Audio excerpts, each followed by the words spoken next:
Hi, our group will be presenting on nuclear power in the United States. We will start with an outline of what we'll be talking about in the presentation. An introduction, the background, the controversial challenges, our position, implications, and the conclusion.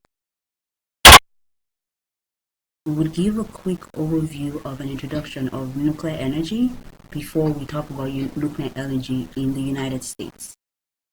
Nuclear energy is used to produce electricity and generate heat that can be used to power facilities.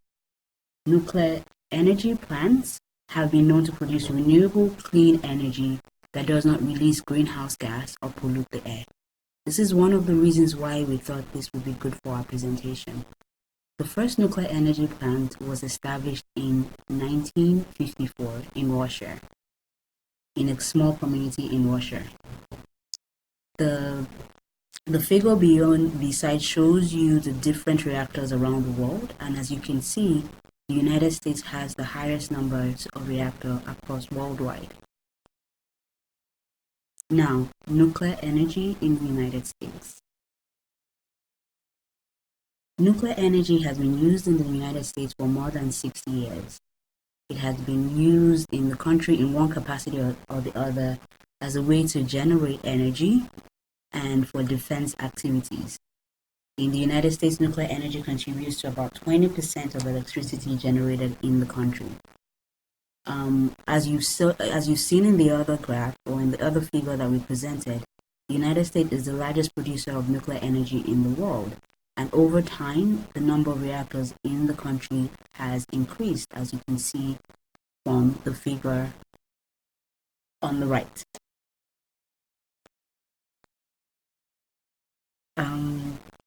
The United States accounts for more than 30% of nuclear energy worldwide. Just a little bit about the background, a little bit more about the background before we move on to the next section.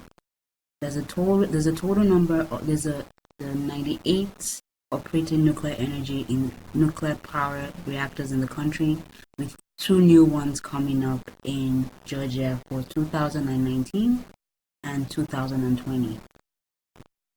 I would now pass it on to Lien to talk to us about some of the challenges. Next, I'll talk about the pros and cons of nuclear energy to describe you a general picture of its being a double-edged sword. As our focus is on reducing the emission of greenhouse gas, including carbon dioxide, I'll start from the point of low pollution. First and foremost, nuclear energy emits fewer greenhouse gases. As we can see from the graph on this slide, its greenhouse gas emission is the lowest, compared with the major energy sources, especially with the fossil fuels. In addition, it has no unfavorable impact on water and land. The cost of operation is low. Nuclear energy produces inexpensive electricity, while its raw material, uranium, is relatively cheap. In addition, a nuclear reactor can last for 40 to 60 years. Another strength of nuclear energy is its reliability. On the one hand, we have a uranium reservation for 70 to 80 years, though the problem is the unequal distribution around the world. Its reservation is concentrated in only a few countries, US included, thus perhaps increasing international trade may solve the problem. On the other hand, unlike wind or solar power, nuclear energy production does not depend on weather conditions. Nuclear energy is more proficient than fossil fuels, and it is renewable in the sense that the breeder and fusion reactor can produce other fusionable elements other than uranium, for example, plutonium.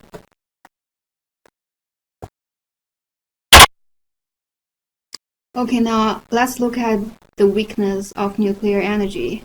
First of all, it has environmental impact through the process of uranium mining, refining, transporting, etc. and the radioactive waste disposal is a big challenge. An article published in Scientific American in 2008 suggested that the accumulated spent fuel from all U.S. nuclear power reactors has exceeded the capacity of the cooling pools in the year 2010. And nuclear plants create low-level radioactive waste, while the waste transmits radiation as well as high temperature. What is most appalling is the nuclear accidents, such as the Chernobyl and the Fukushima accidents. We'll talk more about prevention against those accidents later. And another weakness of nuclear power is its high cost of building the infrastructure. And we mentioned earlier that nuclear power is renewable, but it is also non-renewable in the sense that uranium is finite. Last but not the least, it is also dangerous that nuclear power plants can become the prime target for terrorism activities. That it's under attack will cause another nuclear accident. Okay, now Lutfi will talk about our position. So what is our position in this debate? We feel that the advantage of nuclear energy outweighs the disadvantage. As we have heard from Wen, nuclear energy is by far the lowest direct impact on the environment, air, water, and land per energy produced. The most often counter-argument that we hear about nuclear energy is that it transmits a large amount of high radiation waste. But actually, 97% of the waste produced is classified as low or intermediate level waste. Only 3% of the total volume is long-lived and highly radioactive, and requires isolation from the environment for many thousands of years. Unlike other industrial toxic wastes, the principal hazard associated with high-level waste diminishes with time. Such waste has been widely disposed of in near-surface repositories after 10 years.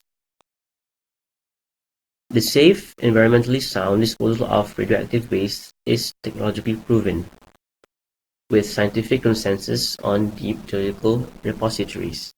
The technology is here, hence the challenge is actually public acceptance, not the technology. Geological repositories using new technology are designed to ensure that harmful radiation would not reach the surface, even in the event of severe earthquakes or through the passage of time. The design for long-term disposal incorporate multiple layers of protection. Waste is encapsulated in highly engineered casks in stable meteorite form, and is placed at depth well below the biosphere. Such long-term geological storage solutions are designed to prevent any movement of radioactivity for thousands of years. In terms of transport, the safety features are very significant. There has never been an accident in which a transport cask containing radioactive materials has been breached or leaked in the US since 1971. Another common concern that we hear is about the threat of the terrorist attack on a nuclear plant. Most radioactive materials produced is held as stable ceramic solids or in vitrite form, designed to ensure that radioactive isotopes resulting from nuclear reaction are retained securely in glass or ceramic. Their structure is such that they are not able to be used or dispersed directly for terrorist action. So contrary to popular belief propagated by sci-fi movies, we can't light a lighter or shoot the radioactive barrels and explode it. The worst it can do is causing a leak within the facility, which is of course slower than an explosion, hence are able to be mitigated. As for the reactor itself, the reactor walls have even been tested to withstand the impact of an F-4 jet plane. One 1980s test has destroyed the jet, not the wall. So considering all this, when terrorists consider potential targets, they'll look somewhere else. So next, Ellen will talk about the future impact of this technology. The old and new. The picture from the left-hand side is taken from the command center of the nuclear reactor from 3 Miles Island, which is in operation for 40 years now. The right-hand side is taken from the command center of nuclear reactor in China. They use the generation 3 reactors. There are nuclear reactors being in operation for 40 years, while there are new ones joining the operation recently. The way we weigh the risk over the benefit of nuclear power needs to be updated when the technology of a nuclear plant gets updated with time.